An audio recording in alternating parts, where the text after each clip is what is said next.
Hello everyone, সবাই কেমন আছেন? আসলে যারা ব্যাচেলর থাকে তারাই জানে ব্যাচেলর থাকাটা কতটা কষ্টের। আর এই রোজার মাসেও মুসলিম ভাই বোন যারা ব্যাচেলর আছেন তাদের কষ্টের তো কোনো সীমাই নেই। আমার আজকে ছুটির দিন, কিন্তু বাসায় অনেক কাজ জমে আছে পুরো সপ্তাহের, সব করতে হবে।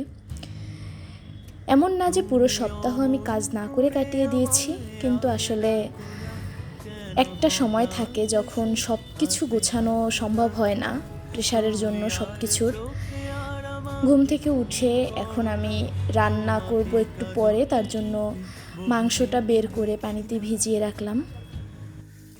এরপর কালকে রাতের যে থালা বাসনগুলো জমে আছে সেগুলো আমি পরিষ্কার করে নিলাম।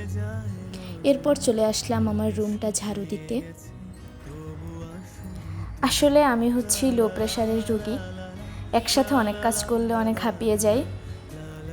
রুম ঝাড়ু দেওয়ার পর রুমটা মুছে নিলাম। মুছে ফ্যান ছেড়ে দিবেন অবশ্যই রুমে। অনেক হাঁপিয়ে গেছি, পানি খেয়ে নিলাম।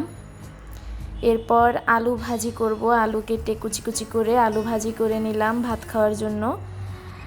এদিকে আমি মাংস রান্না করার জন্য পেঁয়াজ রসুন কেটে নিয়েছি। এবার ব্লেন্ড করার জন্য চলে আসলাম। আমার জিরা গুঁড়া ফুরিয়ে গিয়েছে, যে কারণে জিরা গুঁড়াও করে নিলাম এবং অন্যদিকে পেঁয়াজ রসুনও ব্লেন্ড করে নিয়েছি।